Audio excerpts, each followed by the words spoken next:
Thank you for watching Conscious Consumer Network. The live stream broadcast is free to view. You can pause and rewind live broadcasts to catch up, or view shows at a later date by accessing our free archives of all shows. Check out our broadcast guide to see what's on. You can show your support by donating to our network support fund. Follow us on Facebook and Twitter, or subscribe to the monthly newsletter for updates. We thank you for supporting free and independent media.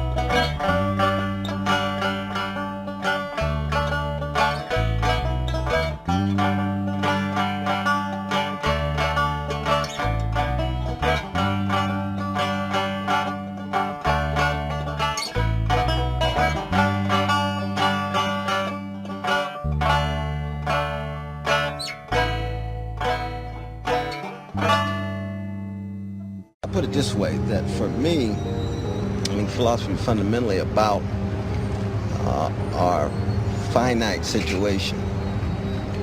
And we can define that in terms of we're beings toward death, we're featherless, two-legged, linguistically conscious creatures born between urine and feces, whose body will one day be the culinary delight of terrestrial worms. That's us. We're beings toward death. At the same time, we have desire. Why we are organisms in space and time, and so it's desire in the face of death. And then of course you've got dogmatism, various attempts to hold on to certainty, various forms of idolatry, and you've got dialogue in the face of dogmatism. And then of course structurally and institutionally you have domination, and you have democracy, you have attempts of people trying to render accountable elites, kings, queens, suzerains, corporate elites, politicians, try to make these elites accountable to everyday people. So philosophy itself becomes a critical disposition of wrestling with desire in the face of death, wrestling with dialogue in the face of dogmatism, and wrestling with democracy, trying to keep alive very fragile democratic experiments in the face of structures of domination, patriarchy, white supremacy, imperial power, state power, all those concentrated forms of power that are not accountable to people who are affected by it. Hello, my name is Toltrain Stad. Hello, I am Dustin. Hello, I'm Leandros. Hi, I'm Neil, and this is Youths on Subjects of the World. And today we're talking about philosophy. So, any opening statements? I hope we don't offend anyone. I think it'd be kind of hard to offend someone with philosophy, but it could happen. I mean, like, philosophy, like, what I think about... No, that's a different time. We might break each other's brains talking about this. Philosophical questions. So, I think they already saw the first video, right? Everyone else saw the first video, right? Yep. Opening video. So philosophy is the study of the fundamental nature of knowledge, reality, existence, and especially when it's considered as an academic discipline. Oh, I just read the Google definition and that was literally it. Yeah, that's it. So yeah, look it up on Google. That's what it is. Definition. So, No. I believe it originates from the ancient Greeks, right? Am I right? Correct, you're correct. I don't know. So, I mean, what are some big ideas from philosophy, and what is what issues have been brought to light by philosophy? What is the meaning of life? Exactly. I was just about to say that. One of the big questions, I think, one of the main questions that philosophy for me at least, brings up is why do we exist in the first place? Of course, there's Is it just religion, chance, or is it there's something? some people say there's no reason at all.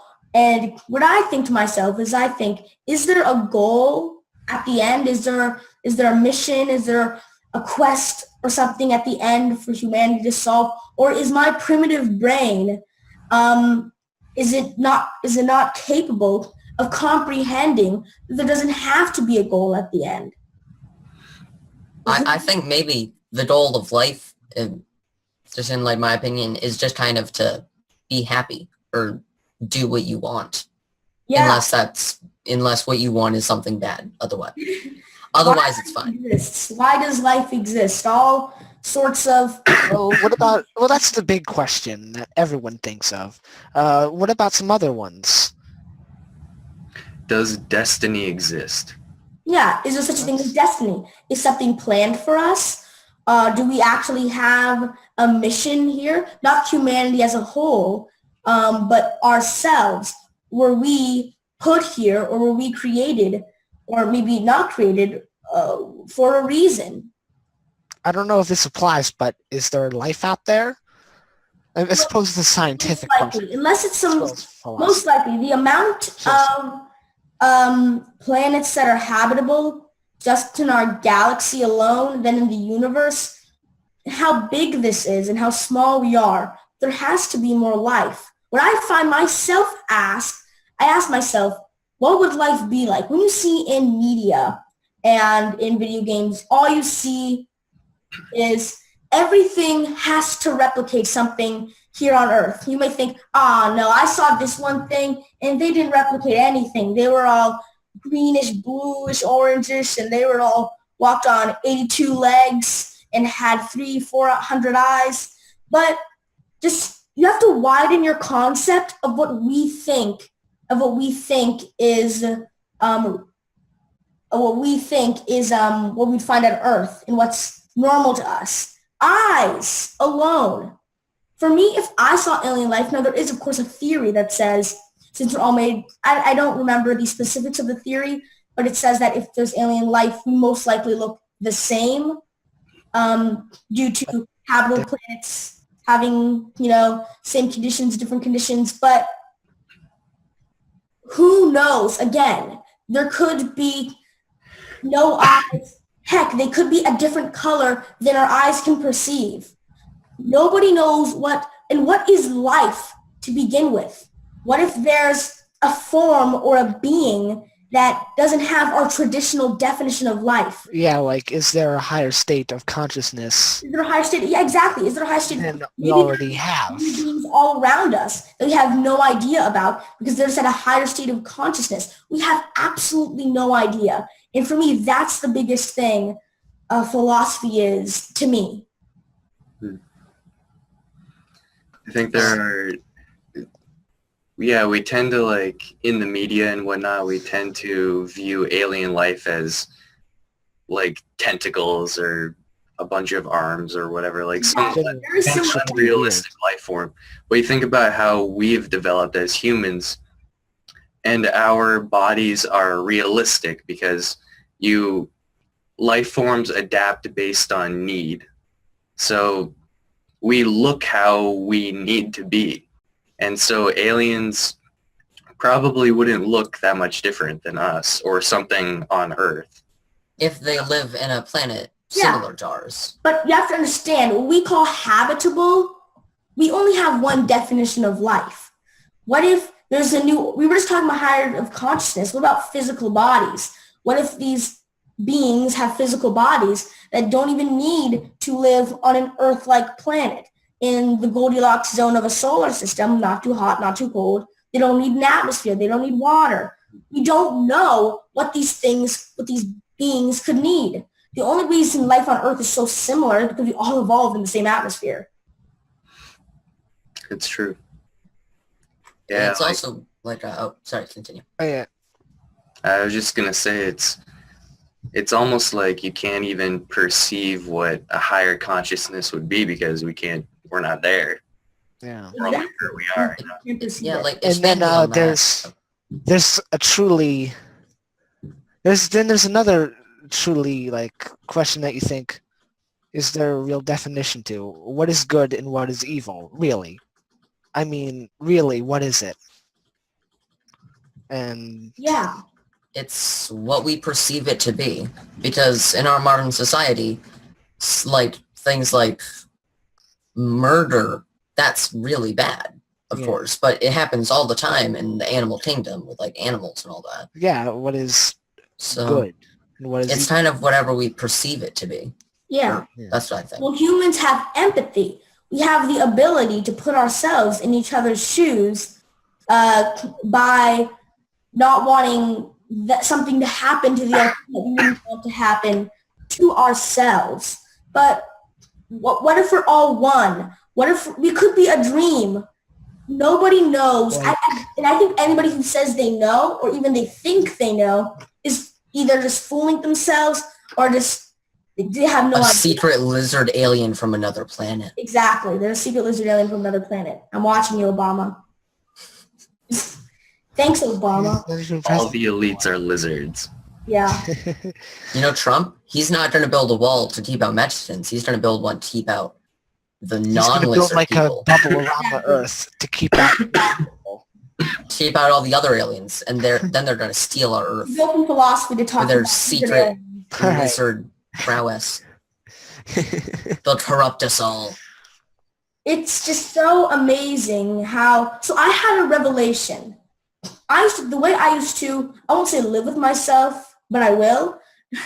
The way I used to be able to think, okay, this is why I'm here, is that no matter how insignificant, and no one's really insignificant. People like to say that. No, you're all insignificant. No matter how insignificant you are, you could work at a McDonald's for all your life.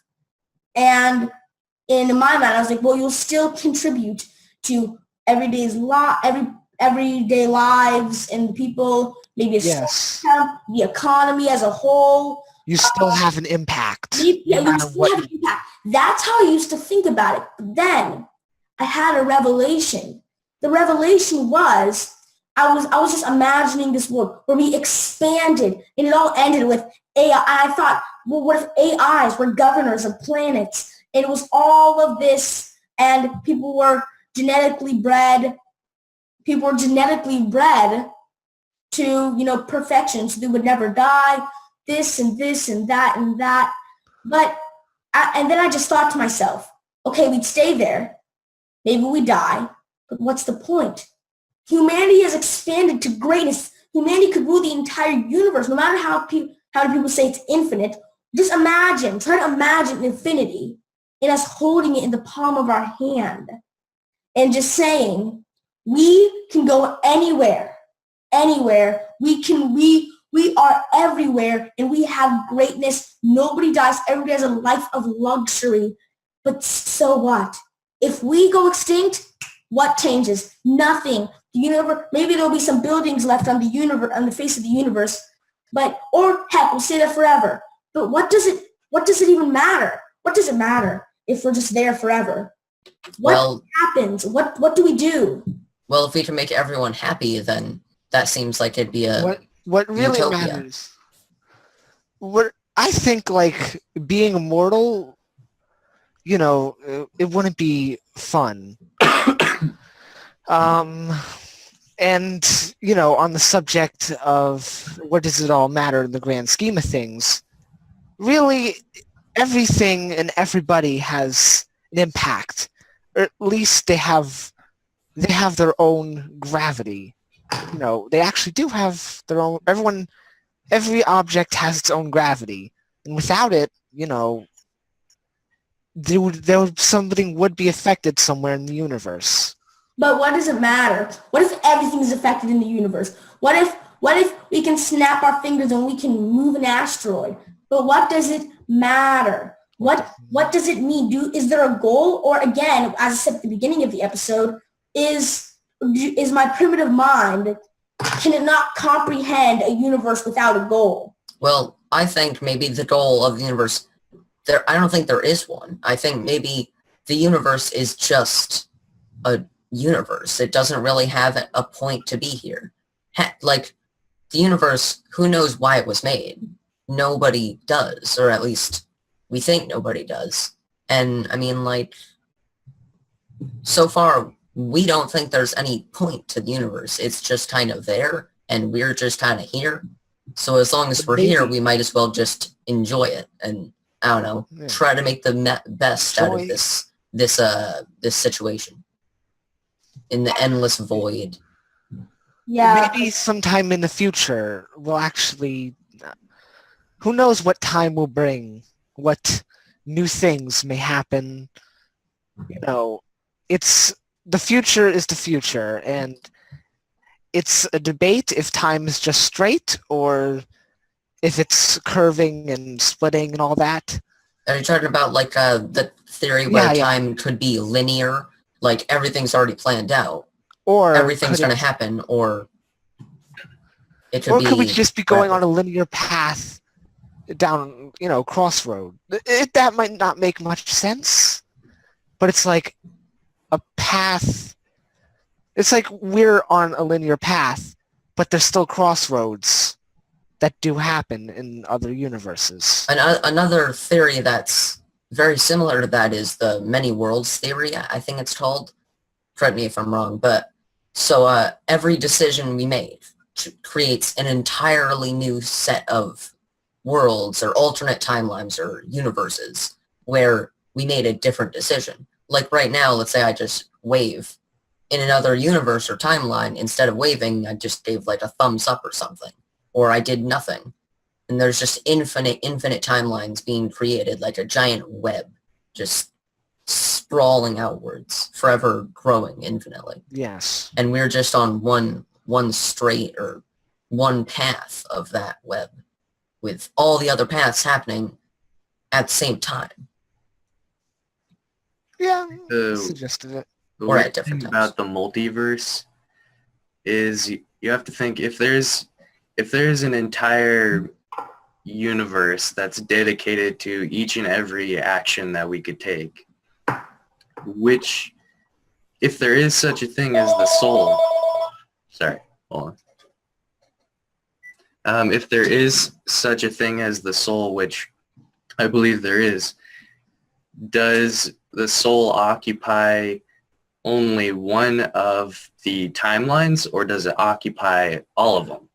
I think one of the most amazing, cool, and terrifying things is that humanity has excelled so much. So many questions that we've had in the past have been answered. Hello, this is Sarah on behalf of the American Heart Association. And We truly appreciate so many questions have been answered through modern day science. But one question, since the beginning of humans becoming intelligent, How can we make self-cooking hot dogs? Since the beginning of humans becoming intelligent, what happens when our bodies cease to function? What happens? Humanity has gone on about that forever. No, not forever. Humanity's gone at that since we gained our amazing intellect. What happens? What happens? So many questions we had in the past. So many answered. But one little thing that probably is most important to an extremely large amount of people has evaded us. And why? Because right now, there's absolutely no way to tell. Scientists can say, well, you see, after you suffer brain death, your brain will cease to function and your body functions will stop. No. We're talking about a consciousness. Does nothing happen? Does absolutely nothing happen? Do we just function inside our brain? Is our entire consciousness just our brain? And when our brain stops functioning, we stop functioning, and our consciousness is gone. And what is gone? What does gone even mean? Can anything Something truly ever cease to exist? exactly did it ever truly ever exist in the first place? And the fact that we're even asking these questions with our brain is incredible. But we have no real hardcore evidence that there's anything else. But so many people refuse to believe it because it utterly terrifies them. The fact of simply not being utterly terrifies them. Try to think about all of you, all four of you guys. Well, I'm the fourth. All three of you. Try to think about before you were born. What do you imagine? Just tell me a single word or a few words that you imagine. What are these? Nothing. Nothing. A lot of people, what they say is they'll imagine black. But black is a color, light. Black is A lack of light. the lack of light. Yes, sorry, yeah. But there is no you to perceive light in the first place, so you can't perceive the lack of light. So does that mean we were created at one point, or do we exist forever? Exactly. Well, I guess two questions, or maybe even three Well, for the philosophical person. Why are we here? Who or what or how were we created? People say, oh, the Big Bang. I'm talking more than that. How was the universe even a concept? Did matter even exist? How did anything even be?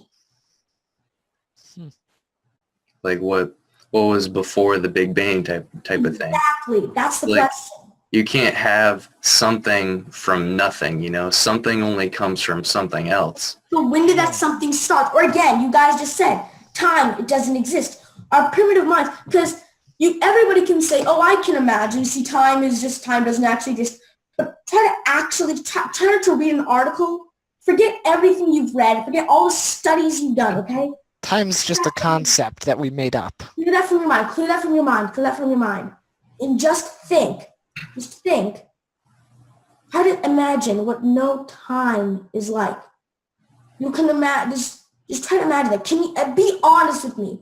Can you imagine that? Can you imagine you existing with no time? Imagine, both of you, try to imagine that. Tell me honestly, I'm going to give you a minute, but tell me if you can honestly imagine yourself existing without time. Not really.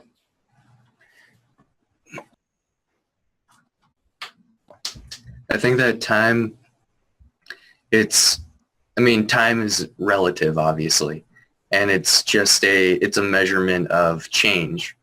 So in actuality, time it's just the way that we measure change, but it doesn't actually exist. We're all floating in an eternal existence, but that's Time just is how we a measure it. concept. But can you imagine not existing with no time? Forget all the studies, forget all the opinions, thoughts, or points you have to make, and just think for a second. Can I imagine myself existing without time? Then imagine it. And tell me honestly if you can do it. Honestly. I don't really get what you're saying. Without time, nothing would exist. Or if you're talking about time not as like what we made up, but as like things changing, like if everything just stopped at one point, everything just stopped. Right. Like planets stopped doing their thing, everything just froze. Then we wouldn't be thinking. Because even if we do have some kind of consciousness, we need our brain to Right. That's think, so we wouldn't, brain. we might not be conscious, so When we think, nothing. we imagine timestamps to what we're thinking. We have a pattern to what we're thinking. And when you think about it, even that pattern requires time. There's an order to things. This comes first, this comes second, but that is time too. When people imagine time, they imagine days, weeks, months, and years. It's much more broad than that. I mean, if you think about it, there's the moment of now, there's the present, the past, and the future. And time is really only a way to look at the present, the past and the future. But in reality, the only true moment is now. So in a way, we already exist without time. It's kind of a way to, like I said, measure the past and the future. So in a way, it's like every single moment is eternity. That is true. That, I think, is very interesting because future and past don't exist, what you just said. We are living now, and that's the only reality. That's deep, man. Yeah. But one other thing, it's possible that time is actually a lot slower or faster than we perceive it. Like, for all we know, like, just moving could take millennia, but our brains perceive it as seconds. Instant. It's Our around little measurements of time. Pretty weird to think about. Oh, another thing. This is not really a time philosophy theory thing, but back on that topic we were talking about before, how the universe was created, like what'll happen once we get super, super advanced. There's not really much else for us to do. Yes. Well, one theory I heard was that it's possible that we're living in a simulation because humanity we were so advanced that we had taken up all the resources in the entire universe. Like, we had done everything. There was nothing for us to do, and we were just... Something happened where we created our own universe. Some kind of simulated universe, and we're in that universe. And it's possible that the Big Bang was just the creation of this simulated universe. And it's possible that once we get far enough in this simulated universe, we'll just make another simulated universe and live in that one. And that's just kind of how time works. Wait. So- That's true. There's one big question. You know what it is? Why do phone batteries die? Phone batteries? Yes. Because that's how they programmed it. Then why are they torturing us? I'm kidding. So My phone's usually at like 100% all the time. that's because you hacked the Matrix. Oh, by the way, by bringing this up, they just pushed the self-destruct button on the Matrix. We're done for now. The overseers are like, okay, we got to start over. They figured it out. Type in. Oh, damn. the battery concept is interesting because you can recharge a battery, but eventually it wears out and you need a new battery anyways, even though you can recharge it. So you think about maybe the universe, even though it's a self-feeding system, that eventually like it will deteriorate and we'll need to move to other universes or something. Or Yeah, that's- there is only one huge universe as far as we know, but eventually the universe will end. Eventually there's actually multiple ways the universe can die. Yeah. Like a lot of ways. Like actually not that many, but like the three I know is eventually the universe, because we think it's infinitely expanding, that eventually it'll expand so far that it starts ripping itself apart. Like eventually it's too big and it kind of can't hold itself together. I don't know, I'm not a professional Like a on this. muscle on steroids. Matter, the space between molecules, atoms, everything, they drift apart. Every single thing. This tiny speck of dust will break into a billion pieces as everything. You think about stretching apart as we're stretching something apart. We think of that as, okay, well, maybe the universe stretched apart by planets becoming farther apart. No. I think that's what people might think. You have to understand that everything is the universe. We will be stretched apart. Not like a big stretchy rubber thing like this. Our matter, the molecules that make us up, would be being pulled apart and until nothing would be there. But everything technically everything still would, but maybe every single particle would be hundreds of thousands of miles away from the other. But what's the point of it all? Exactly. That's what the one that, and I don't think we're ever going to come to the odd answer. But we've already talked about that. We should try to talk about something different. Yeah. Let's talk about something different. Well, what's another concept that we can talk about? Something smaller. Something that is like, oh my god, As the universe is ending. Yeah. Maybe Death. as daunting. Something small. Maybe we could get back on to What is right? Oh, I know one. Colors. So how do we know that the colors we see are actually the Exactly. colors everyone else sees? I think about that all the time. So here's how I like to explain it to people in the simplest term that I can think of. It's so imagine that we're both seeing blue, okay? You and me are both seeing blue. When I see blue, I see orange. But every single time I see blue, I see orange. I see, and you see green. But we both see it so consistently that we both agree that when we see the same color, oh, well, that is blue. But so we know, okay, that is blue. But how do we know that the other person isn't perceiving something different? Heck, we could be perceiving a different language. What about hearing? What about hearing? What about tasting? Oh, this is spicy. Well, what if spicy is another person's sweet? But every time they taste spicy, they associate, every time they taste sweet, they associate with spicy because that's what they've been told. This is spicy, and they'll get the sweet sensation.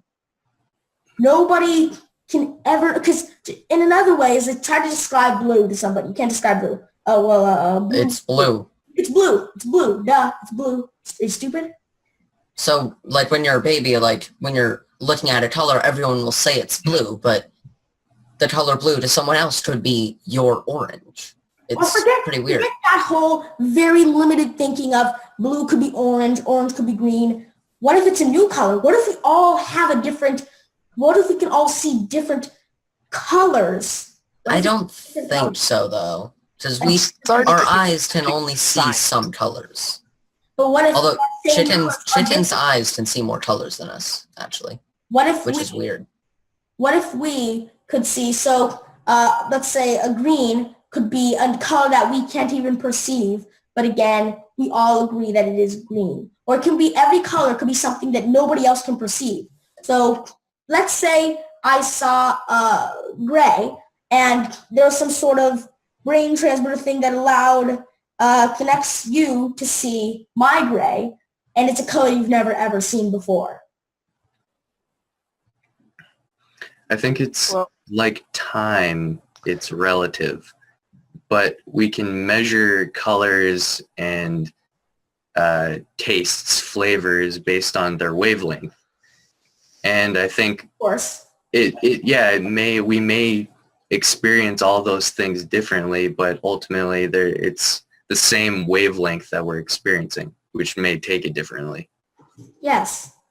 One of the things that I like to think about is, what if I'm the only person that actually has consciousness? How do I know that this isn't all a simulation? Maybe I was the last person, the last human, or any other creature ever, and I was lonely, and I was the smartest person ever, so I just cooked up this whole universe, click, and I have no idea what's going on. How can I know that you're conscious? You can say, I'm conscious. I'm conscious, bro. I love There. It's true, because I said it. Nobody can ever know what somebody else's consciousness. You can never know. Because if it's a simulation, you can simulate anything. You can't give a reason how it couldn't be true. I have a bit of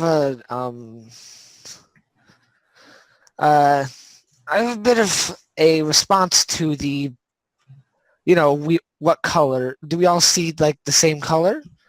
Well, would everyone see black the same way? Because black is the absence of light.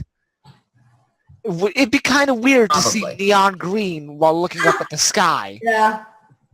That wouldn't feel, right. And you wouldn't be able to see the stars as clearly because the stars would be like, I don't know, slightly, like, I guess purple? It'd be very weird. And I can't really, I know I see that, and that's probably blue. And I can see that too, and I can tell Yeah. you blue. But how do we know that we're not perceiving the same thing? Well, we talked about colors. Yeah. And we all really confuse us now. Whenever we talk about, this is how the show is going to be. We're going to talk about something. It's going to Get confuse. We're going to confused. talk about something. We're going to talk about it. It's going to confuse. We're going to move on. This is how it's going to be.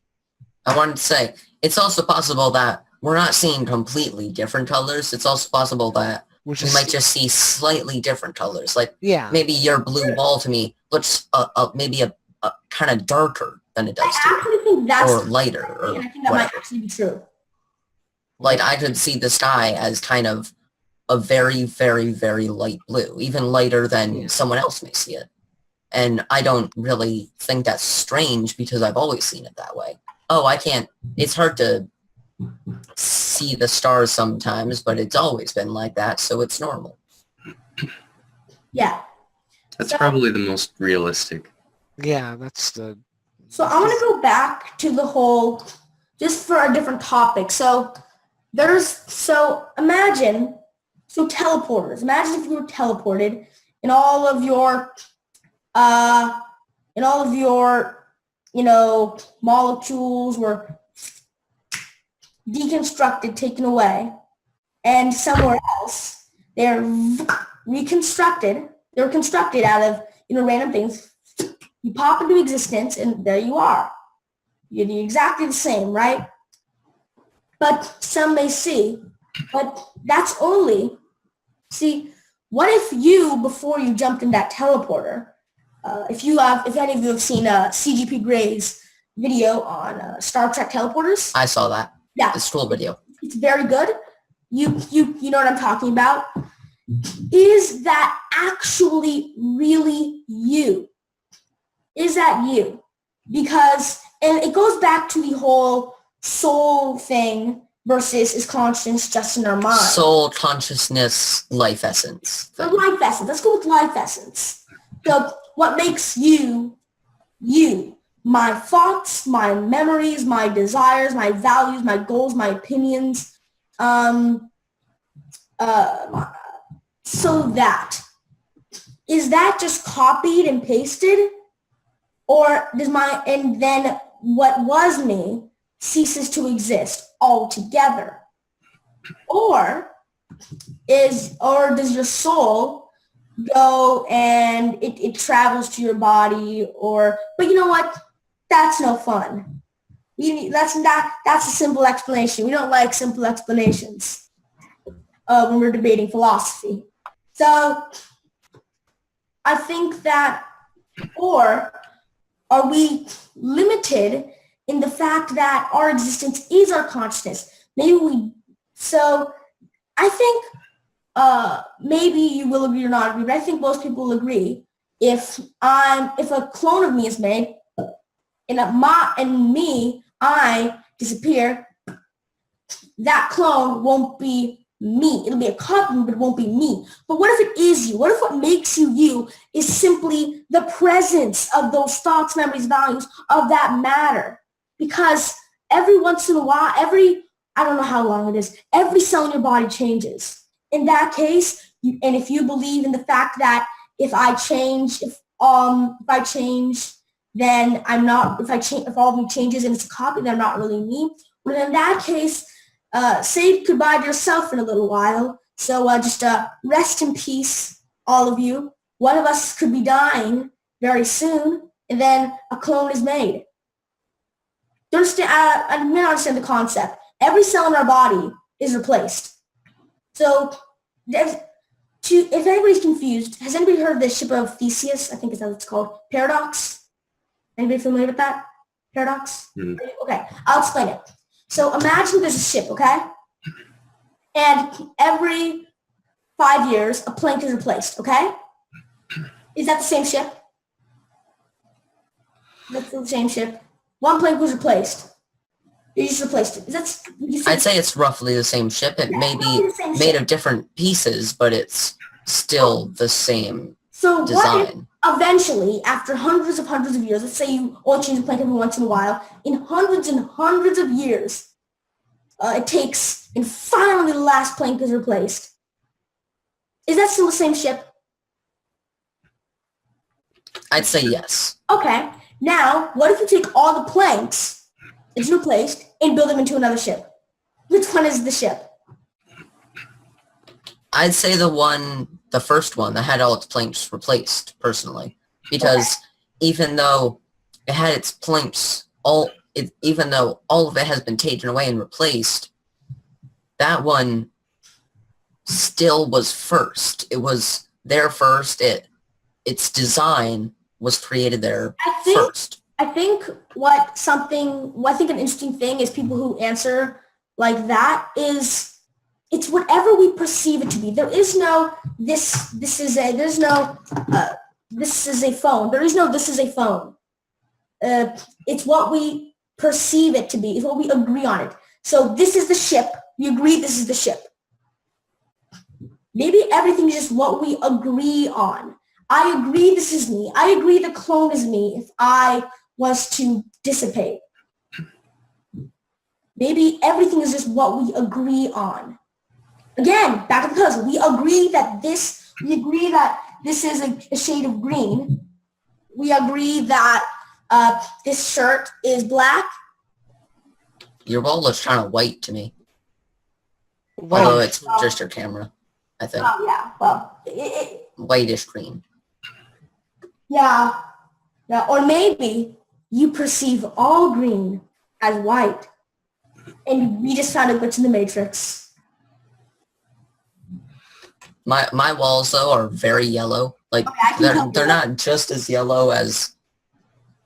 Actually, yeah, they're pretty much as yellow as it shows in the camera. It's pretty. They're very yellow. They're very yellow.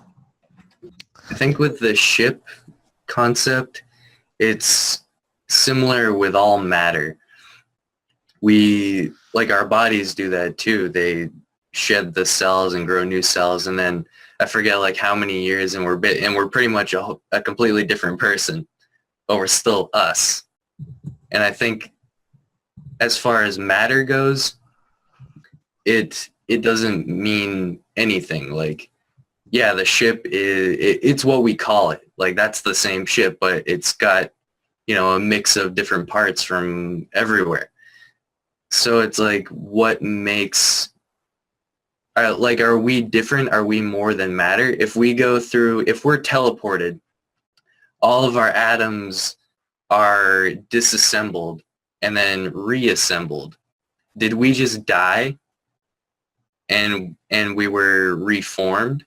And does that mean we're still the same person? If we have all of our memories, all of our ideas, all of our experiences ingrained in our cells, and those are duplicated, is that what we really are? Or I would suggest that we're more than energy. We're more than matter. Matter is just energy. I think in biblical, in religious teachings, it's said that we are the image of God, if you will. And I think to get into the conversation of what God is, I think that God, to sum it up, is infinitude. And Infinitude. or infinidudette, both. But I think that our souls would be the reflection of that infinite nature. And I have a hard time comprehending what that could even mean, but I think it's more than what the soul would be, is more than what matter is, more than our memories, more than our personal experiences. Something beyond our comprehension. Yeah. What you just said like a minute ago or so, was something along the lines of what I just said. All our cells in our body are all replaced. So a while ago, what was you is no longer you now. But is the person in the past, is that really you? Or like you just said, or what just makes up your memories, is that just you? And what I think sometimes, when I think about that, it leads me to another question that I ask myself a lot. I often ask myself, if I had all different memories, would my personality be different? Because, and stay with me here, people say, oh, this guy would never change, my personality for this never change, this would never change because this is what makes me me, but even if my memories were wiped. But who knows? We are our experiences.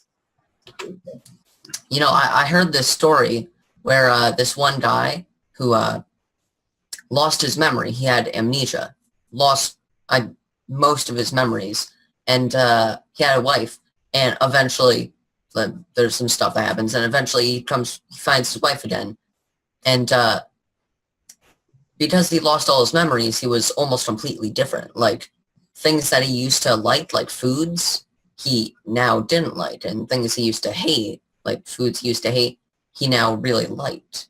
So, personally, what I think is that just because you may have some sort of life essence, like a soul or consciousness, if that's what you want to call it, if you do have something like that, that might not actually be your personality. It might be that your consciousness is created by like some kind of soul, but your personality is your brain, your physical matter. Yeah. Like, Yes. if there is like reincarnation, it's possible that you're still the same consciousness, but you're not the same person. You're not the Yeah. same personality. You might like different things. You might hate different things. Stuff like that. I would suggest that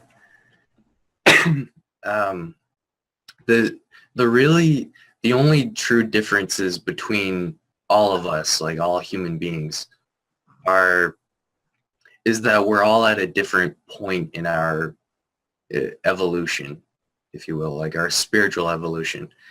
But really, if we're all that eternal essence, the image of the creator, the infinitude, then the only really differentiating thing between us all is that you've had those particular experiences, you have those particular memories, and basically the things of the personality, what we've been through in this life. But really, we're all, at our very core, we're all the same. We're just at slightly different points. Huh. And I think that with like Alzheimer's and dementia and those kind of illnesses, yeah, those are things of the mind. And another thing about memory is that it's called the Mandela effect, and I learned this from Laney and Miro. Basically, you can have memories implanted in your mind of things that didn't actually happen, but you believe them to be true. So it's like, how reliable is our memory really? I remember I used to have a very, very specific memory of a very, I want to say trivial thing. Yeah, so have any of you been to an airport? If you have, you'll know. I'm actually going to one really soon. We're gonna fly on an airplane. Then I assume you're familiar with the process of checking a bag. Yes. Yeah. Right. So what you do is, you put the bag, they'll put the bag on the weight, they'll type some stuff up, then they'll put it on their other conveyor belt. Now, if you know when you get off the airplane, you go to get your bags, retrieve your bags that you checked through the conveyor belt. And there's a magical portal, dude. I know. That's what I remembered. No, I'm kidding. So what I remembered was that you checked your bags by putting it on when you get your bags off, so you get your bags off of. And I remember that so well that when I went to the airport a long time later, a long time in the future, not that long, but a while in the future, I remember specifically, actually I think I was playing with an airport set or something. And I think I was telling my dad, oh, we should put our bags on the conveyor belt thing to check them in, right? And says, oh no, they go weigh them and you give them like, I said, no, they don't. And I was, even after I had been there and I saw it even media multiple times, I had seen it. For the longest time, I couldn't accept the fact that time, back then, when I put my bag, it was on the conveyor belt, and that's how I checked the bag. It's such a trivial thing, but I thought that for so long. My memory was rock solid on it. And it really makes you think, I don't even know my own memories. And it's scary, because we just talked about how memories make you yourself. Another big thing like that a lot of people have, that has affected a lot of people, the Mandela effect, is the Berenstain/Berenstein Bears. Have any of you heard of that? Yes. Oh Yeah. my God. Yeah. I thought it was Bernstein for so long. In fact, it was that. And I Oh, would have fought to the death to prove it.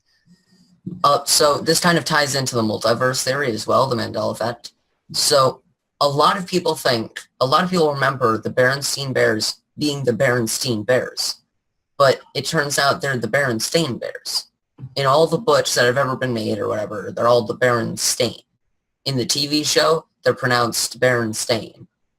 But for some reason, a lot of people, including myself, remembered it as Berenstein. It's a very small thing, but it seems so weird because so many people remember it as Berenstein. Yeah. Of course, some people remember it as Berenstain, but the majority. Berenstain. I remember Yeah. Bernstein. I clearly remember an E. Mm-hmm. But it's the thing about that is a lot of people think the reason that so many people remember it as Berenstein is because they were actually originally from a different universe or a different timeline, a different whatever, etc. But we skipped over to this universe where instead of being Berenstein, it's Berenstain.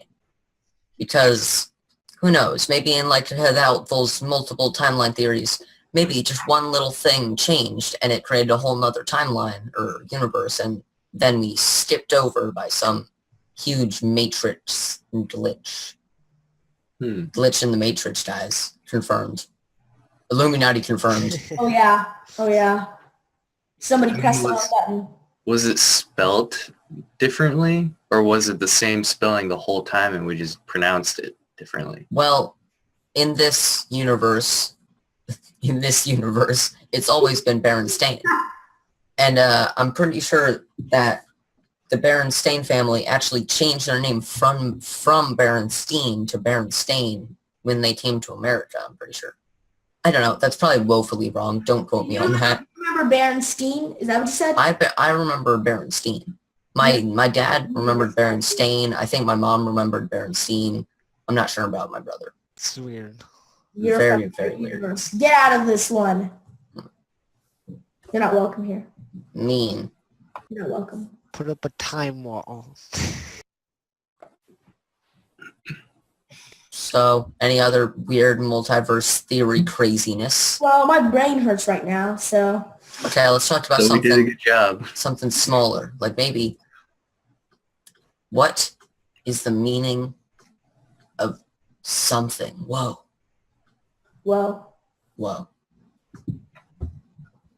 I would suggest What is that the meaning of meaning? the meaning of life is to know and love the Creator. Basically, you mean giant space-time baby? I mean, Whatever's out the there. Time baby, infinity bro. that we can't even comprehend. But we can learn new parts about it all the time because it's infinity. We can always learn new stuff about it. So I think the point of the universe is honestly nothing. There's no point at all. And I think that our primitive minds cannot comprehend having a point. See, I'm saying this right now, but in my mind, I still struggle with the fact that there's no point. I still struggle with it. I'm like, we gotta do something. I still struggle with it. So I'll say this. They're probably most likely, the reason I'm saying probably most likely is because, again, I still can't believe it. There is no point at all in my primitive mind is terrified by that.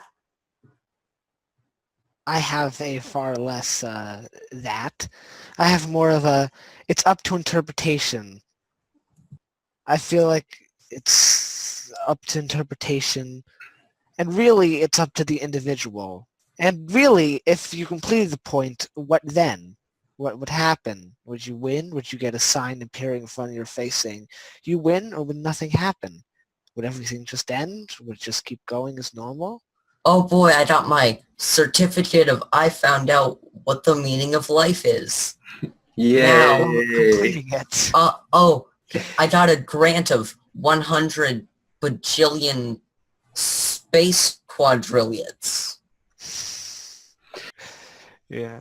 The interspace national currency. I really believe that there could be none, but, really, it's up to what you think as the person right now, and in the future, someone else might have a bigger or better idea than me, but, I'm the here and now.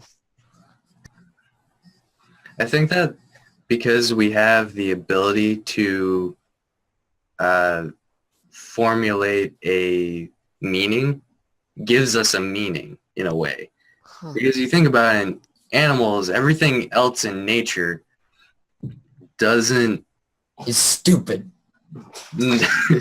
Well, they're not stupid. It's that they're made with a certain capacity, and they don't think about the meaning of life. They just go along because They might. But we're cursed with a greater understanding of the world around us. It's possible Or that blessed.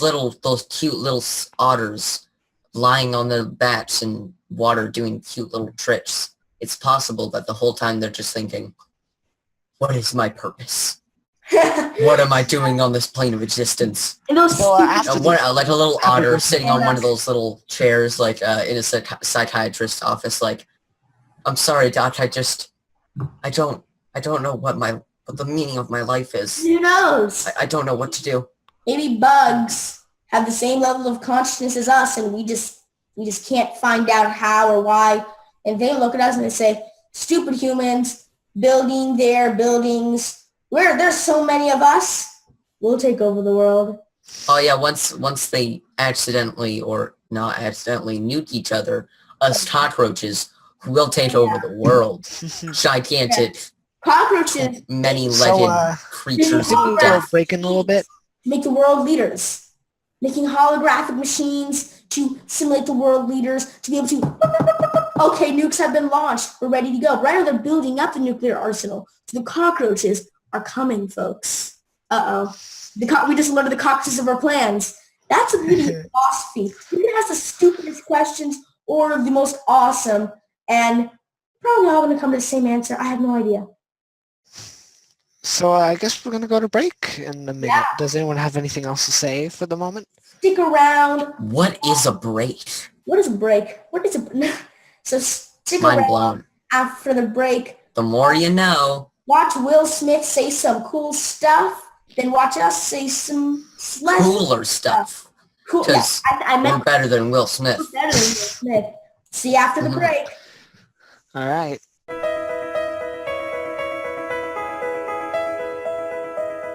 I have a great time with my life, and I want to share it. I love living. I think that's infectious. It's something that you can't fake.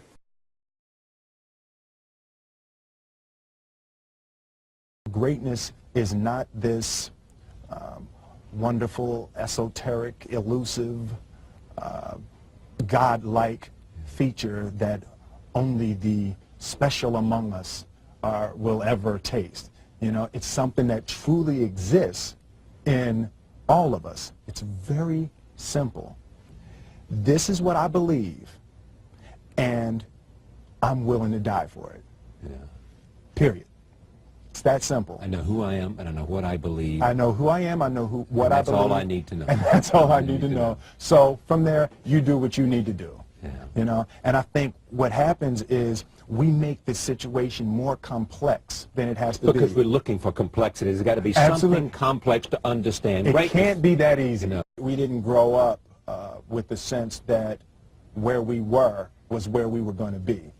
You know, we grew up with the sense that where we were almost didn't matter because We were becoming. Right. Something greater.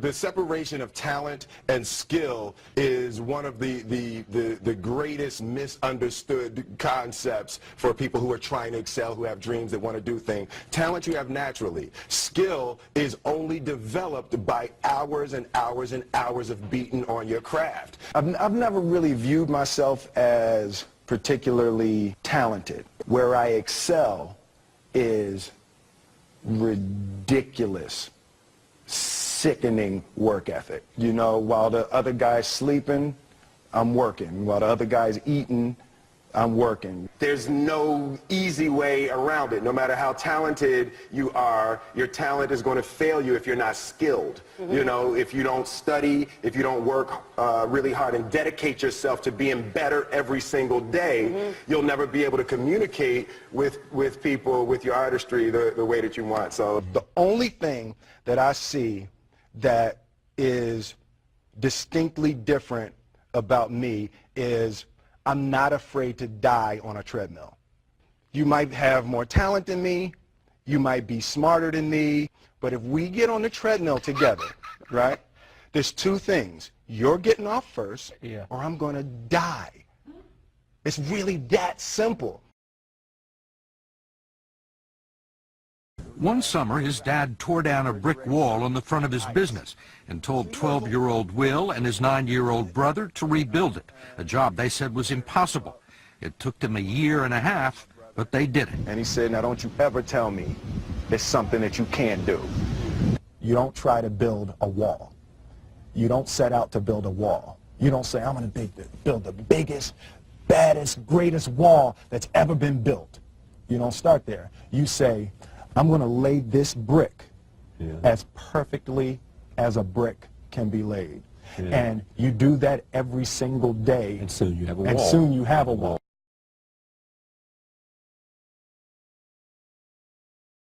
The first step before anybody else in the world believes it is you have to believe it. There's no reason to have a plan B because it distracts from plan A. I think that there's a certain delusional quality that all successful people have to have. You have to believe that something different than what has happened for the last 50 million years of history. You have to believe that something different can happen. Confucius said, he who says he can and he who says he can't are both usually right.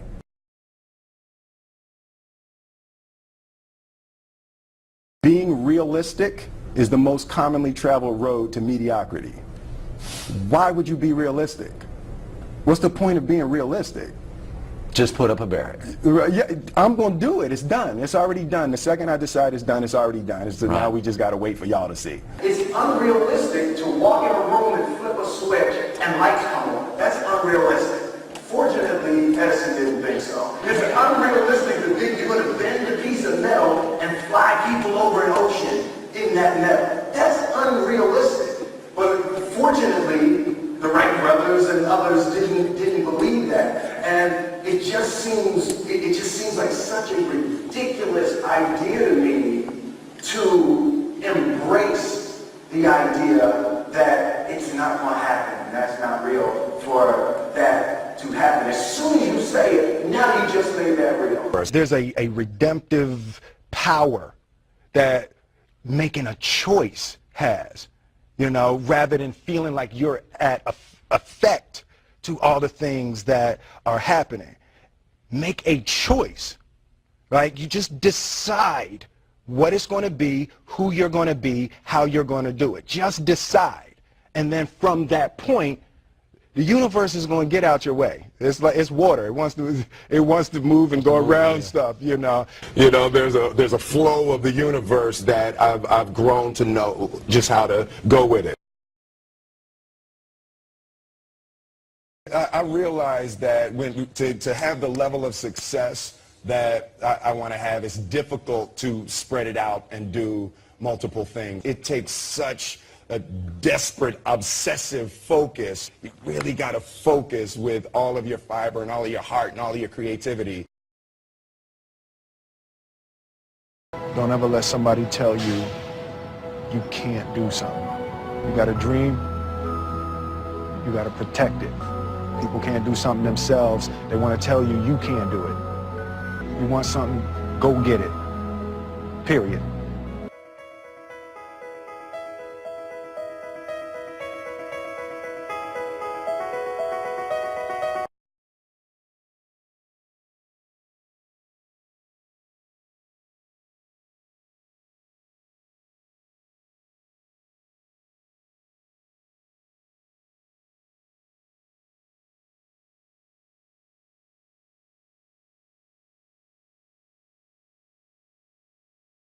Hello. Hello, welcome back.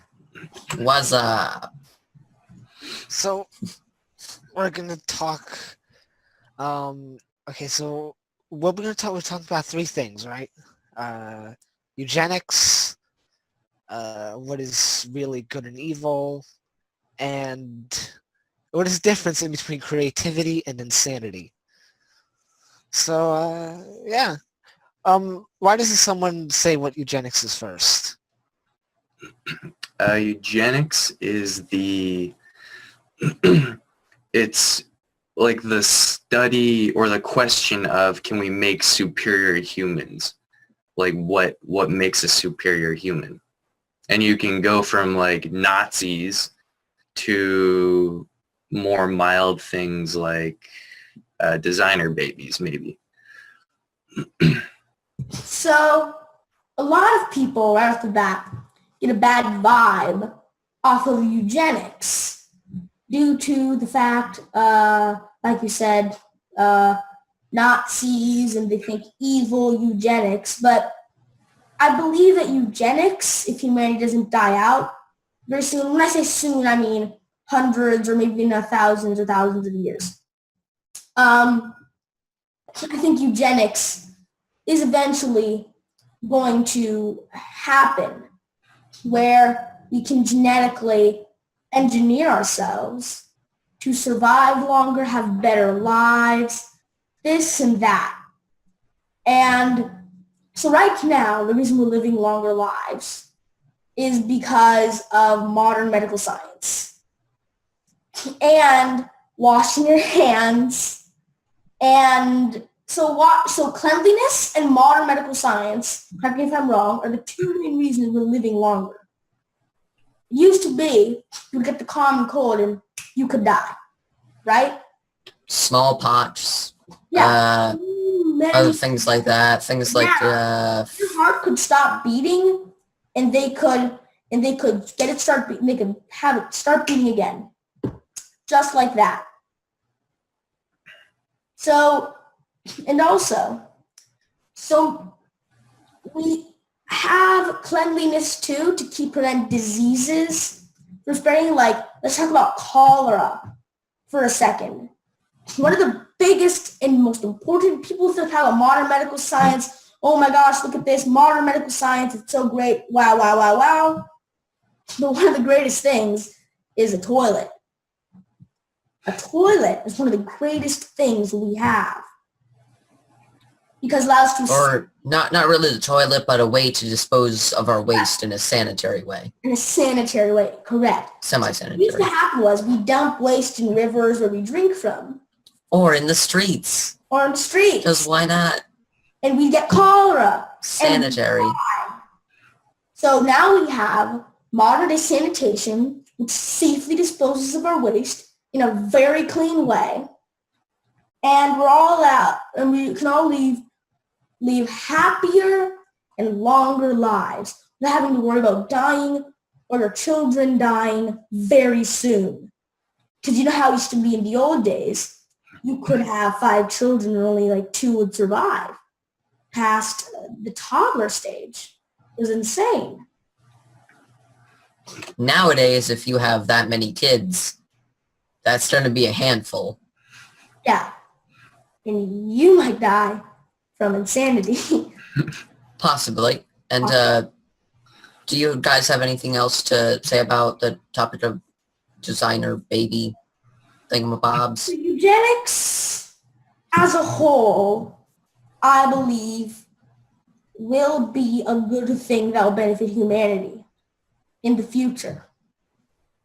Because imagine being able to say, oh, honey, could you please kindly give me my injection for super speed? I need to get to the office. Oh, of course. Honey, here you go. Oh, boss. Oh, yeah, I'm sorry. I'll be there in 3.2 seconds.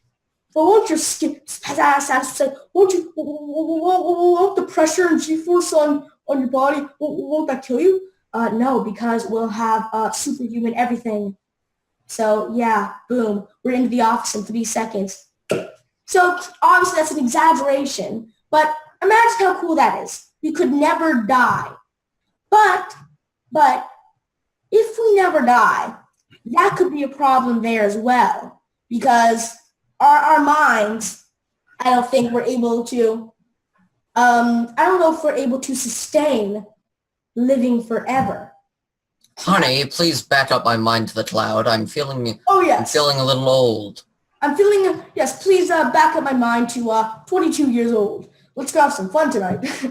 We're going to go, whoop, whoop, whoop, I don't know, partying. Woohoo! So are we all done here, or are we going to move on to the next question? I think I'm okay with moving on to the next question. Yeah. I mean, eugenics is, there's been, like on one hand, yes, it can be used for good, of course. On the other hand, it can be used for the most terrible crimes in humanity. Absolutely. I think Breeding babies. Okay. Hey, you want to buy any babies? Opens up like their trench coat. Stem Babies cells. just strapped in like. No, they just got like a bunch of little like eggs with little babies inside of them. Like, hatch a baby. Put it in the microwave for 2 minutes and you'll have yourself a baby. I'm going to take back what I just said about how we might have our minds won't be able to handle being alive that long. What if we use eugenics? So when we were born, our minds were just so great that we can handle it. We can handle anything. We can think of everything. We can solve those humongous of problems in today's perspective by just a quick thought. So that'd be pretty boring. Yeah, it would be pretty boring. But what if we okay, well, that's easy. We'll just take boring out of our brain. Our brain no longer has the ability to perceive boredom. That would probably, actually, I was about to say that would probably destroy the whole balance of our brains or anything. Oh, yeah. But we do that all the time. We always destroy balance. What we get to next. It's back to the ship of Theseus. If we keep using Humans are great at destroying things. This, and this, and this, when do we stop being human? The moment that we think we're not human anymore. Because everything is, we agree on things. So maybe, I'm sorry. So maybe a human in the future will be this robot with an uploaded consciousness because eugenics wasn't enough. We needed robot bodies because that's awesome. Now we're all robots. Robots.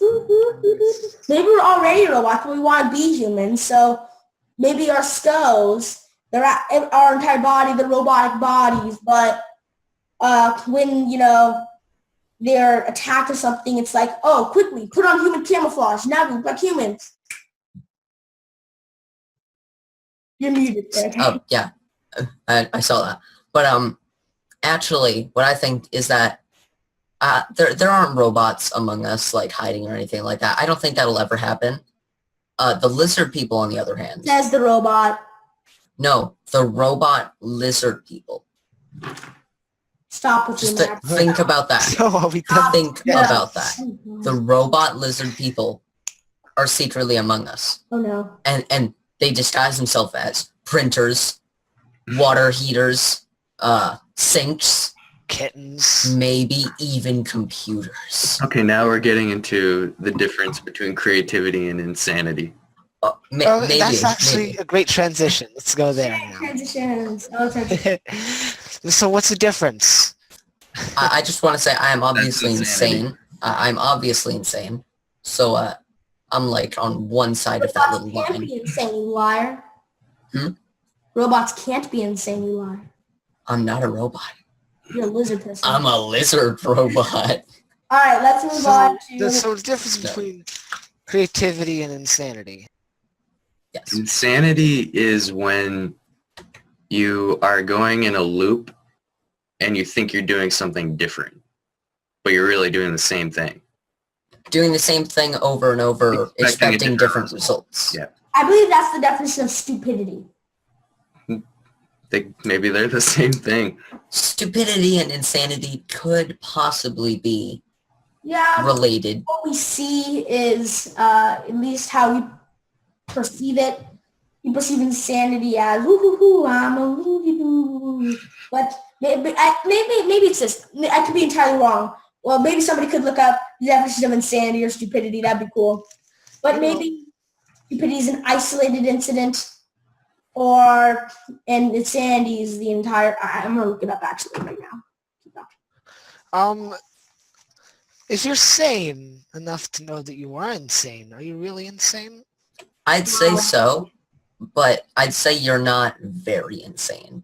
Like if you're insane, but you're self-aware enough to know that you are insane, that doesn't mean that you're not insane anymore. It's not like, bam, oh, I know I'm insane. I'm not insane now. That's like saying, eating this food is really bad for me. Do insane people even have the ability to nom. they are insane? Therefore, his point would still be relevant. What? I don't know. Maybe they do, because this is something we can probably prove. I mean, I think a while ago I listened to a radio show where a guy was actually experiencing schizophrenia, but he was journaling his experiences. I think that That's cool. you can. Insanity is almost like a dysfunction of the mind, and it can lead you to see things that, you know, other people can't see, kind of thing. I mean, that The lizard robots. There's a fine line between like what you're saying, but like hallucinations, paranoia, that kind of like, you know, conspiracy kind of attitude that really isn't based on any logical conclusion. I think that's insanity, or that's part of insanity. But I think it's if you're aware that you're experiencing it, just like if you're aware, like if an awkward situation happens, the moment that you acknowledge that it's awkward, it's not awkward anymore. But Awkward silence. Okay, I'm unmuted. Now, wait. According to Yahoo Answers user, Never use Yahoo Answers. MP, quote, quite frankly, they are two whole different ball games. Stupidity is a lack of rationality, as you said, but insanity can be interpreted as into many things, but usually linked to the presence of abnormality. But what's abnormality? Is it like? By the way, it's voted best answer. Just wanted to say that. That's a Yahoo answer. Yahoo answer. Trust it at all. But if you've seen our last podcast, everyone here probably knows that, I mean, anything that people say on the internet is 100% true. Of course. I mean, why because, else? I mean, who would go on the internet just to just to spread false information. I know who Nobody, on the internet. obviously. Who would lie on the internet? No one lies on the internet. Come on, guys. Nobody does. Come on. That's a bunch of folly. Reddit, 4chan. No, that's a great place for Yes, information. I know. Great place for information. I get my news from there. That's how So- I make my computer run faster. So in the comments, what if hallucination is really existing, but is only visible to the crazy one? Like, what And if the that? crazy one realized that, oh wait, this is insane because I'm not really living. I'm in this simulation. I'm in this. What if we're the insane ones We're and the the insane ones. insane people are actually sane? Mind blown. That's like a What This is is a sanity? concept for a What is sanity, though? What is sanity? The norm. Again, what we all agree it to be. It all comes back to one thing. Wait. What is agreeing? Whoa, I can't use that anymore. It's what we all agree to be, right? But what is agreeing for agreeing? Mind blown. Second time. Let's get back on topic. Yeah. I think with like Moving to. Hold on, Des was about to say something. Okay. the simulation concept is kind of about insanity, because if we are in a simulation and we believe that everyone else does have a consciousness just like us, like, is that really an insane notion? But there's no way of knowing. So I would suggest that insanity or sanity is the acceptance that we really aren't in control of anything. Yeah. It's all being conducted by Something else. by the infinite intelligence that is, I guess, that we're all a part of. So, does everybody feel comfortable with moving on to who defines good and evil? Oh yeah. Yeah, sure. Why not?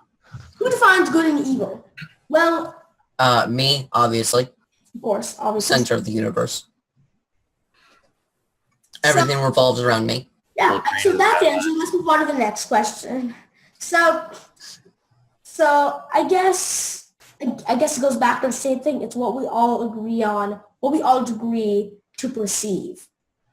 Because humans have empathy. I mean, the ability to put myself in another person's shoes, or so to speak. You know, not literally. yeah. I mean, if you take a piece of bread that you don't own to your family who's going hungry, I mean, is that really bad? Well, it's bad that you stole it, but it's not bad that you needed it. Needing something isn't inherently, like, bad. I don't know what I'm saying, but, like, let's say, like, you're starving, your family, you need food. I don't know. That's a tricky question. That's like the Robin Hood dilemma. I think for me, I believe that it depends on how much the other person needed it and how much you needed it. But by using that same logic, you could say this person has a car, a really nice car they just bought, a really big, nice car, SUV, and I have this small little sedan. They really love that car. They're not like a millionaire. They can't just buy cars whenever they want to. But I have a huge family. Therefore, by using my logic, which makes it flawed, it's justifiable to steal their car and me to use it because I need it more because I have a bigger family. But then think about, what if they weren't super rich? They had just been saving up money to get a big car. That's what I said. Or a nice car, yeah. I said they're not super rich. So then both parties are in the wrong. Kind of. But, well, no, the person who got stolen from isn't in the wrong. They just kind of... They just got their car and they're like, oh my god, I got a new car. Oh, really? It was stolen. So I think how it would be is how much it would affect the other person. and how much it would affect this person. So if I have 200 pieces of bread and this person takes one, not a big deal. It doesn't affect me at all. But if I have 5 pieces of bread, this person takes one, then it affects me, and it's a bit of a big deal. But what if the person has 0 pieces of bread and they need it so badly, and 5 pieces of bread is still a lot to them? Then who's in the wrong? Oh, my camera thinks I'm orange. Oh, come Okay, on. not anymore. Okay, it's fine. Okay, good. It's But, Blue to me, it's not orange. Just kidding. Oh, it isn't? Just kidding. Oh. To me, it's aqua camaro, my color. Wait. Aqua camaro. Well, let's get back on topic. Yeah. back on topic. So the Robin Hood dilemma is like, if someone has 5 pieces of bread and someone has none, is it right to take the bread that the person that has the bread and give it to the people that don't have bread? Is that right? So, Or it kind of, like, to me, it opens up the question of, if someone says that's mine, is it actually theirs, and do we have a right to contend over that? and one could argue Huh.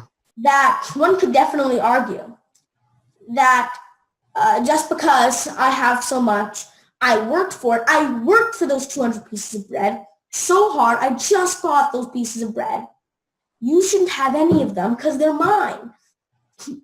But I just said that for me it's justifiable to steal it. So who knows? But I just want to point out that every time we say this, we're saying for me or to me.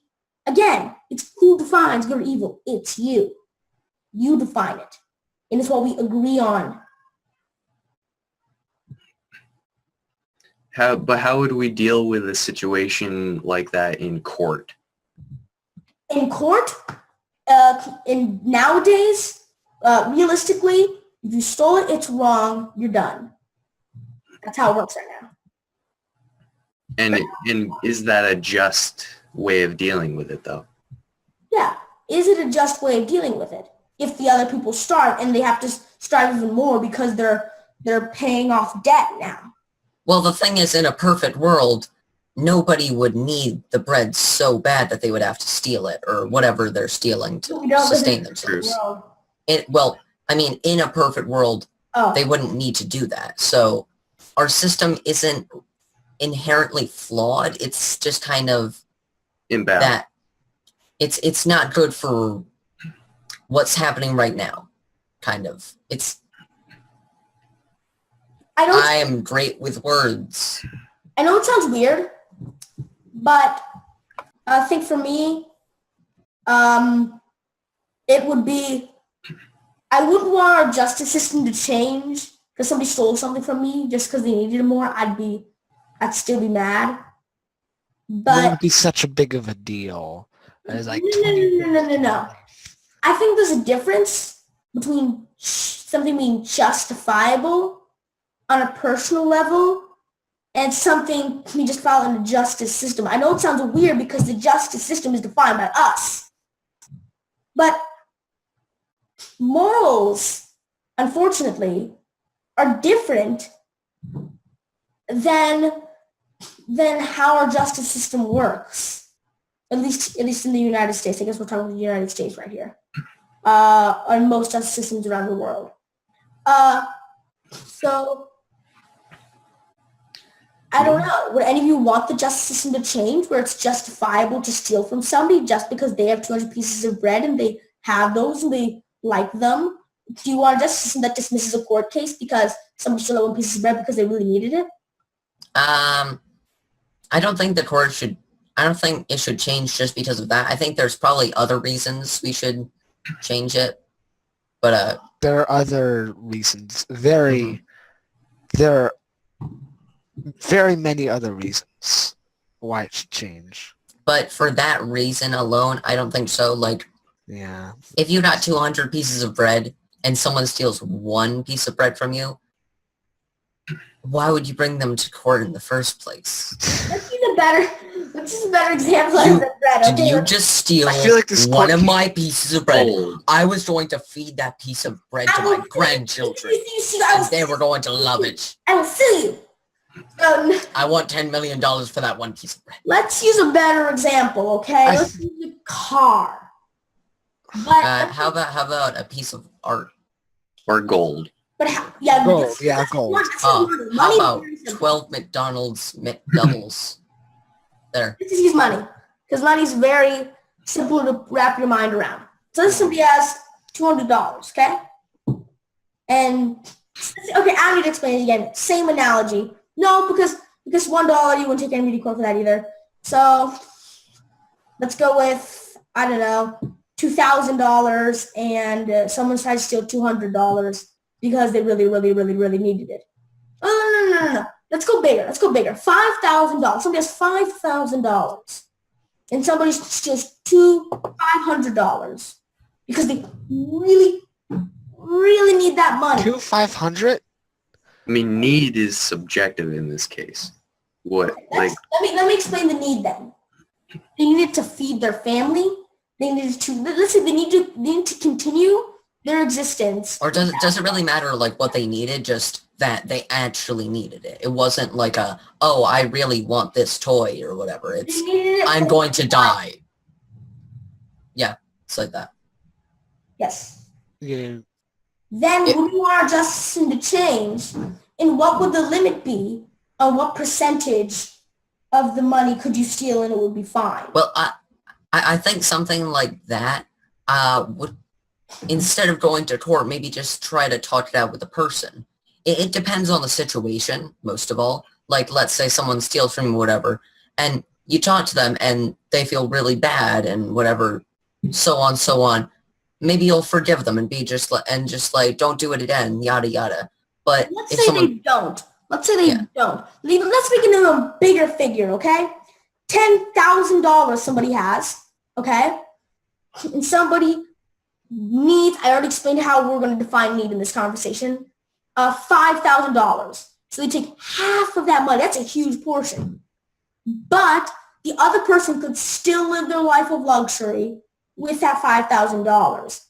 Is that justifiable if it was taken to court, okay? Taken to court. We're not doing the explanation stuff for this exact... Let's just focus on the philosophy for now. I don't think it's justifiable. I don't think it's justifiable to take that much money. Like, there's, I don't know, in my mind, there's kind of like, there's a line. You can't go past like $500 to $1,000. If you're stealing more than that, that starts seeming less like I need to help myself or whatever. Why I don't you need just ask something. the person? What we're talking about, by the way, is... It just seems like way too much money. Socialism point of view.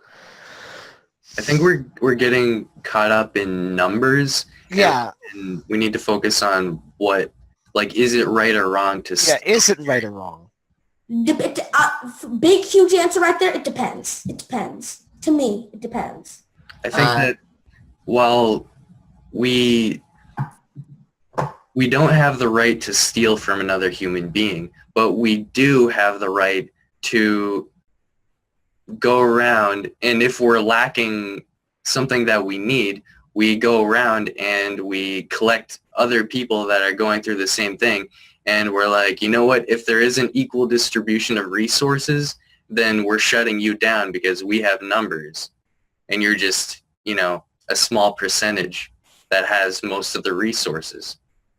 So if it's about resource distribution, I think that while we don't have the right to take from another human being what they fairly acquired, but we do have the right to speak up our voice and use our bodies as demonstration, meaning we can withhold, like being a consumer, we can withhold buying something from that particular company to basically use give our input. We're not going to support you if you're not going to give back. You know? Yeah, like boycotting something. Or like a strike. Yeah. Same concept, just different circumstances. So are you all ready to move on from what is evil, what is this and that? Yeah, I think we've talked about it a lot. Because I think the who defines evil and stuff is honestly what is good and evil. It's pretty hard to explain. It varies from person to person. No one person defines good or evil. It just happens that a lot of us have similar opinions, and we decide that our opinions are how it's going to work. All right, then. So I have another point, though. If someone decides that harming someone else is good, does that make it good? Again, it varies from person to person. For me, obviously, no. And when I say obviously, I'm assuming that you three share the opinion that I do in this specific matter. So is it necessary to, as a whole, as a species, to decide on what is good and what is bad, to have some kind of standard? Well, right now, obviously, we know the answer to that, and that is everybody. Right now, we punish people who do things that we, as a majority, believe are wrong. And we can punish them by taking their life. So, do you think there should be like an equal exchange of energy? Like if I harm someone else, then I can be harmed. Some would argue that yes, but a lot of people argue that, but that makes us no better than them. I've never understood that argument because it's... Well, I have. If you can use words to settle what other people solve with violence, it really makes you better, really better than them in that aspect. Or like what Gandhi said, an eye for an eye makes the whole world blind. So if someone were to steal from you, would you steal from someone else? Or how would you what would you do to balance that situation? Honestly, I think that would be such an interesting concept. Let's just talk about that concept for a second, how it would be. Let's imagine I go in, tune off, if you want me to get a little bit graphic, with a bat and kill somebody with that bat, bash them on the head until dead. Graphic. Until very dead. Do you need to explain that? Couldn't you just been, I kill someone? You went very extreme, very fast. I wanted to go to that. That's what made me just start to crack up. Or rip out to their innards and put them in a stew. I wanted to go to that extreme just so I could explain the next part. Then, should the person who did that be executed in that exact way? Should they be bashed with a bat very painfully to the dead? Is that justifiable? Because a lot of people in certain situations believe, well, karma, what goes around comes around. So a lot of people do follow the philosophy an eye for an eye, but a lot of people, they agree that, we need to have humane executions. First of all, let's get one thing straight. There is no humane way to kill anybody, any animal, anything that is conscious and can experience pain and loss. There is no humane way to end its existence. But to make it as painless as possible for them, or is it not justifiable? Is it justifiable to make it as painful and as merciless as they just made it for that other person? Or should we take it a step further and say, well, what about the loss they caused to the family? We have to cause that loss somehow. How would they see? It just opens up a whole doorway of questions. And again, it comes back to who defines evil and good. Well, I think just if someone killed someone else, in our current system, I kind of like what happens. They'll go to jail, or if they did something really bad, they'll be executed. Like I feel like going to jail is a suitable punishment for things like that. Jail? Like even like just spending your entire life in jail for killing someone. I think that's a good punishment for people. I've heard from people, jail is worse than death. Yes, which is why I think that's just Good. Like solitary confinement. Sorry, I keep hiccuping. I think that is a suitable punishment for something of that magnitude. I think that Well, solitary confinement, I think, is inhumane. Because Well, it is inhumane. not that, but jail. Not I inhumane, mean, but yeah. it makes people go insane. And taking their sanity away from them, that's a whole different form of punishment. But so let me allow, so prison, I believe its main purpose was, to get them out of society, out of the way. But also, prison doesn't rehabilitate anybody. It doesn't necessarily, a lot of people actually prefer life in prison, like on the outside, who have served long-term sentences. So do we think that it's a priority just to get them out of the way, get them out of society's way? Or should they be actually locked up, and should they be adequately punished and penalized for the things they did? I'm not talking about torture. I'm talking about penalized. Like it shouldn't be a pleasurable experience. I think that there's a natural way to rehabilitate someone that has committed a crime, and it's not pleasant. It's not a pleasant experience because they have to face what they did. But I think the point of jail should be not to punish people, but to put them on a path of having to face themselves, having to face what they did. So let me just say something right here. Right now, our current system, no matter what it was designed to do, I'm going to tell you what it is doing. Right now, like I said, a lot of people, they would prefer life on the inside than life on the outside because they're used to it. Meals a day, blah, blah, blah, blah, blah. Obviously, everybody doesn't prefer it because you're locked in a cage. But it doesn't really rehabilitate either. So you see what a lot happens is that there aren't really many rehabilitation programs. And even if there are, when you go out of jail, if you committed a felon, you're done. You have to check a box every job you do. Have you ever committed a felony? You're done. They will not approve you. Then guess what they do? They get back on the streets. They get back to whatever they did that got them in jail in the first place, and bam, they're back in jail. It's a whole circle, keeping them in jail. I'm just saying, For the profit of the prisons.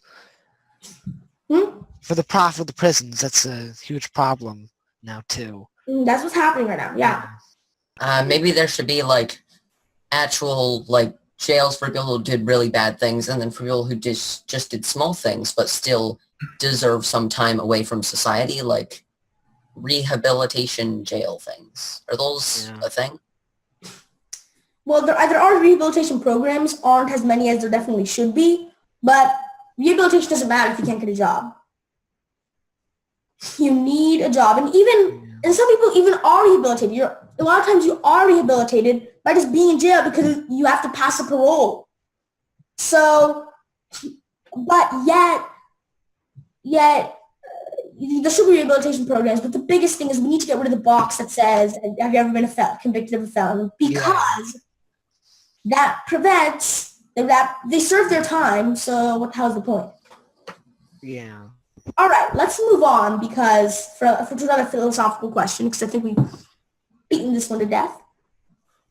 Do we have anything else? I mean, does anyone have any more questions? I think I've said everything I wanted to say about philosophy and such. Maybe you could have a closing statement, like a closing thing. I think mine will be just, we don't know. We don't know right now. We may think, we may believe this is true. We may say this is probably true. This is most likely true. But we don't know. We don't know for sure. The universe is full of mysteries, and we might not ever be able to figure all of them out. We do not know for sure. We don't know. And anybody says they do know is a fool. A lizard. A lizard. A foolish Every lizard. politician. Oh, yeah. Every single one. They want the downfall of the human race. Oh, yeah, they do. That's my closing statement. Lizards. They did it all. You're gonna go. I guess I'll go next. We may not know, and we may never know, but what's that to stop us from asking? About the lizards. Yeah, in a way. Okay, I'm done. All right. Always ask questions. I would There might not be answers. There may never be an answer, but it's good to ask questions. Preach. Ask questions. I would And say that that's- the philosophy is one of the most important things in life because, yeah, it's about the search for truth. And although not everyone agrees upon what truth is, I think that you have to follow what feels right, and that's all we can go by. Yeah. That's all we can do. So are we all done? Yep. All right. So thank you so much. Thank you for watching. Thank you. Youth on You Subjects there. of the World. Tune in to our next episode where we talk about lizards. No, I think it may Maybe. be religion. Lizards Oh, it's and organized religion. I know it's organized. Those shape-shifting lizards the Yeah. battle between who wizards. control the Illuminati. It's organized. Tune in to the next episode. I believe it's organized religion. And Yeah. philosophy. It makes your brain hurt, and it makes you think, do you even matter? Which you don't. We don't. Or we do. Who knows? The world is Everything's a See you next mystery. time. Bye. Bye. If we want to change the world, we must first change the media. Mainstream media exists for the purposes of indoctrination and manipulation of public perception. The world of free and independent media is growing, and with the upsurge in information now available in the public domain, it has never been easier to access free and independent media. The exploration of this information resulted in an experimental project which would provide a fully supported space for researchers, whistleblowers, and seekers of all kinds to express themselves and educate the world. On the 1st of January 2015, Conscious Consumer Network was launched to the world. Nobody thought we would make it this far, but CCN is the longest running free and independent media network of its kind.